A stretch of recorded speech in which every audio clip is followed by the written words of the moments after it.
Good evening. To err is human. To forgive is divine. That is what I should have said.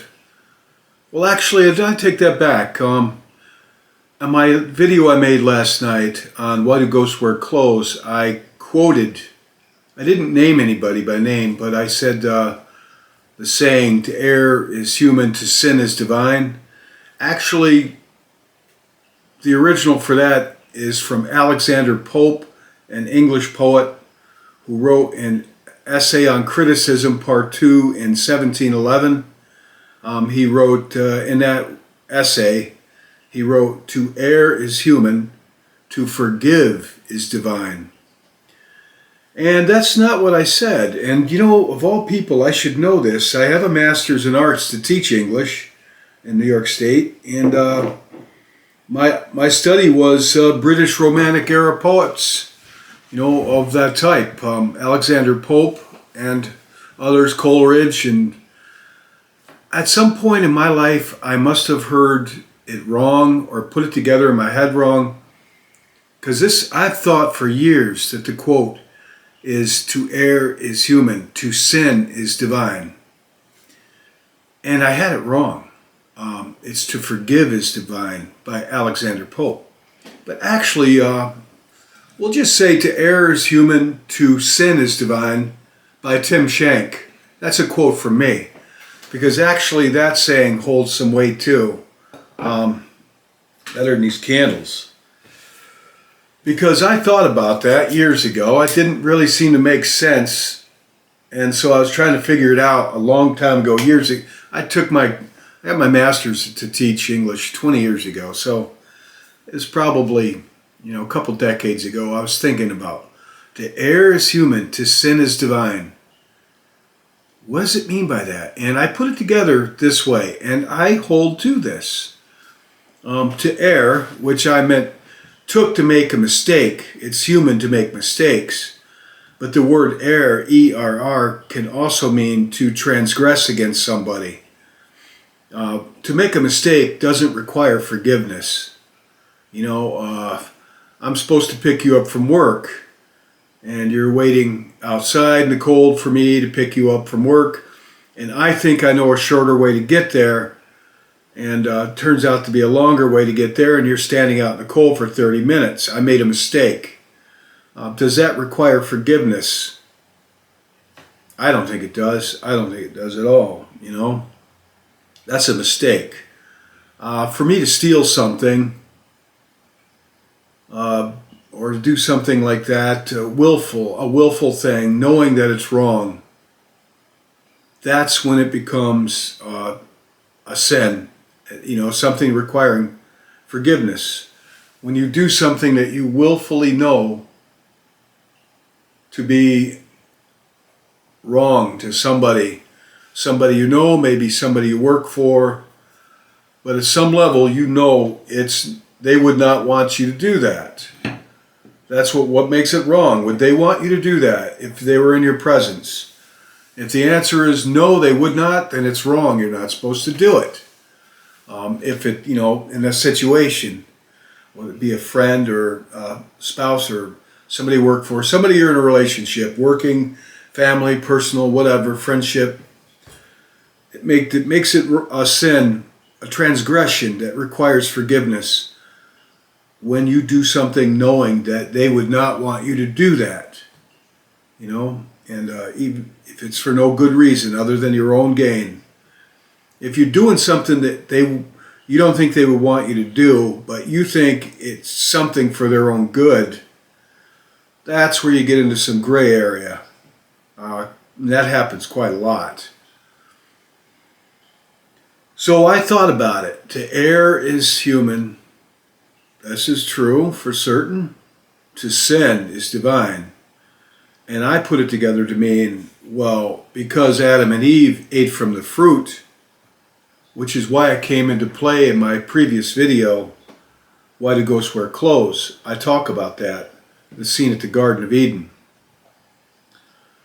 And because Adam and Eve ate from the fruit, we became capable of sin, which was on a level for others, like the angels.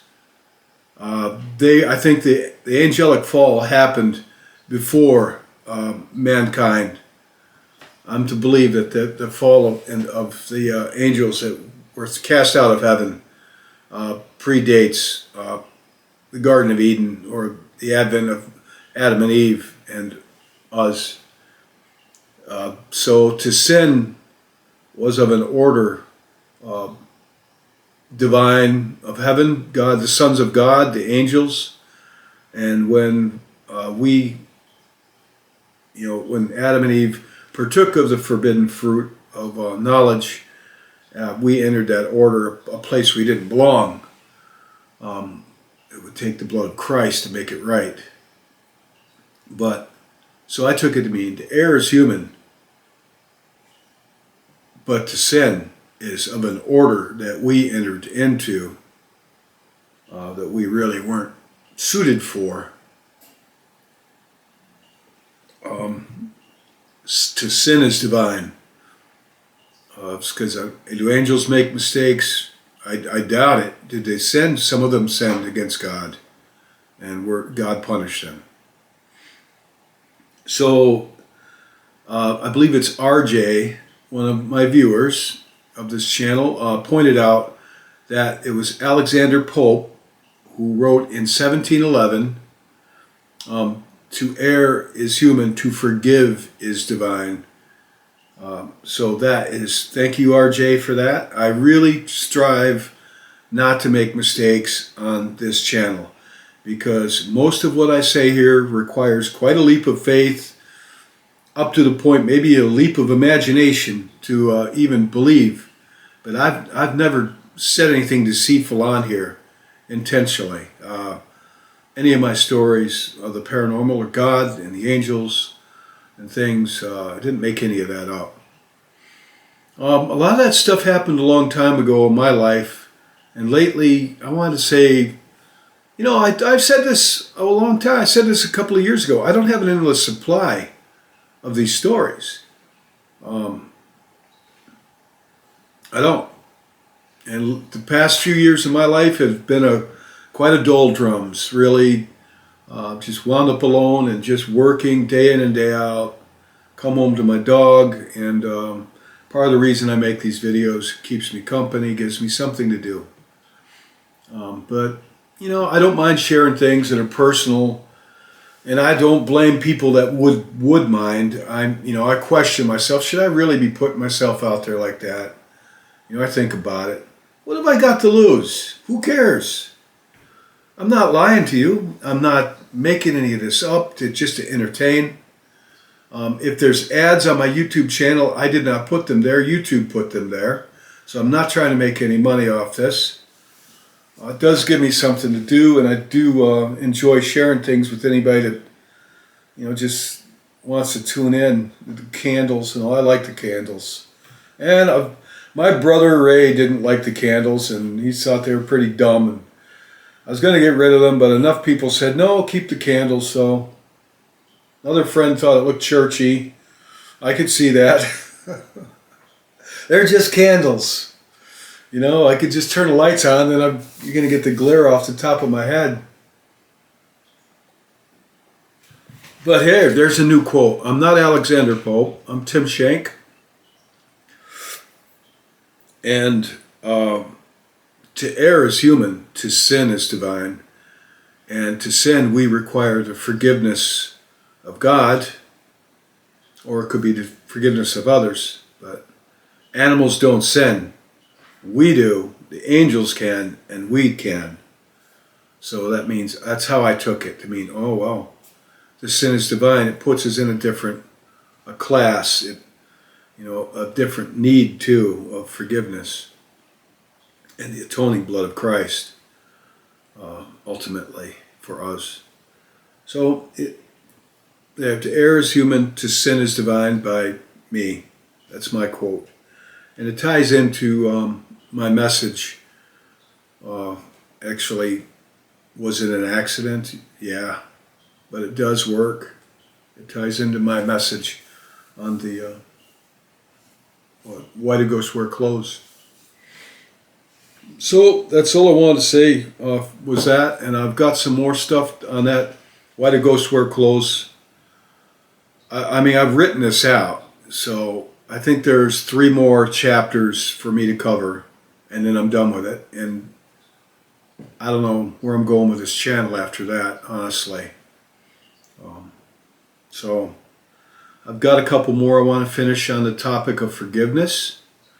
And don't, by all means, I don't fault anybody. If it's not for you, don't bother yourself with it. But I feel compelled to do these. So you never know who it might reach.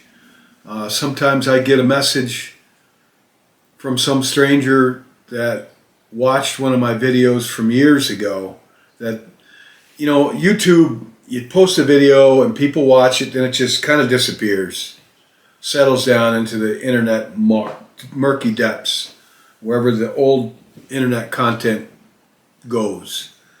But now and then somebody finds it, and you never know who it might reach, hopefully in a positive way.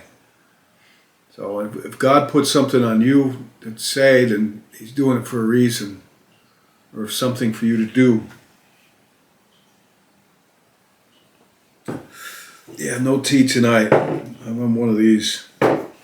All right, well, that's all I wanted to correct that. Thank you, RJ, for pointing that out. And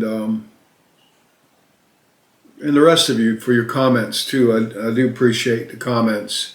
I don't always get right around to answering them or giving them if I give you a thumbs up, it meant, yeah, thanks. And acknowledged. Just working a lot lately, and my full-time work life is drawing to an end real soon, as I am retiring, partially retiring, only partially. That's the plan. So I just make these videos. It's for whatever. All right, I blabbed on enough. Again, thanks RJ for correcting me on that quote. Hello, I'm back again already.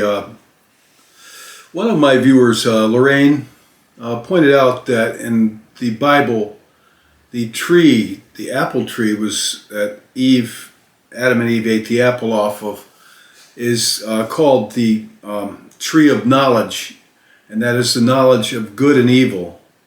So it's a tree of knowledge, the knowledge of good and evil specifically, that they ate off of, and their eyes were open and they saw they were naked. And I don't know if I ever called it the tree of life. That's something different. Sometimes, I make mistakes. I knew it was a tree of knowledge of good and evil, but for some reason part of me wants to call it the tree of life, but I don't know if I did that or not.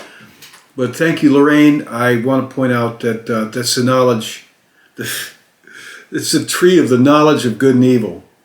And if you think about it, it totally adds up. How was Eve deceived by a serpent, a talking snake? How was she? Because they were completely innocent. They were childlike.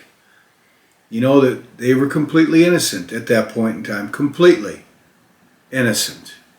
And just like small children might not know the difference of something evil to them, especially if it's somebody evil pretending to be good.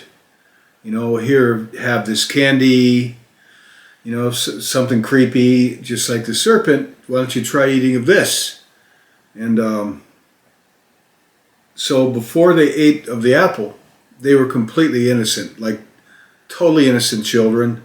And I'm talking children that had never been exposed to video games or violence or anger or anything. I'm talking about innocent children that lived in the Garden of Eden and were visited by God the Father, the Creator Himself.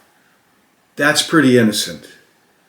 And that's how I think they were both, Adam and Eve, able to be beguiled and suckered into so easily into eating of the forbidden fruit.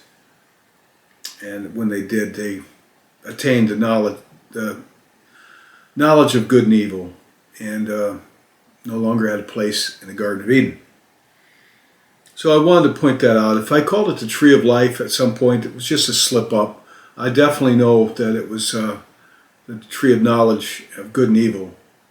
So, correct me if I'm wrong, but it seems like there was a tree of life. I've read that they did not eat of that, that if you ate of the tree of life, you had immortality.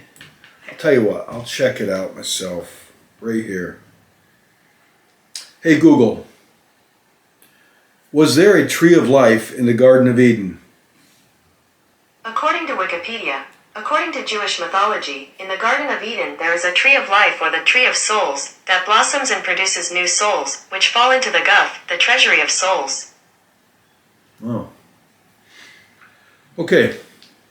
Well, at any rate, Adam and Eve are said to have eaten of the tree of knowledge of good and evil, which is why we're different than the animal kingdom, and which is also why they were able to be beguiled by a talking serpent, because they didn't know any better until they ate. I'm sure that after they ate of the knowledge, the apple, the fruit of the knowledge of good and evil, they would have recognized the serpent to be evil and deceptive. And somebody said, well, they sewed together fig leaves. Why did they have to sew before that? Did they have needle and thread?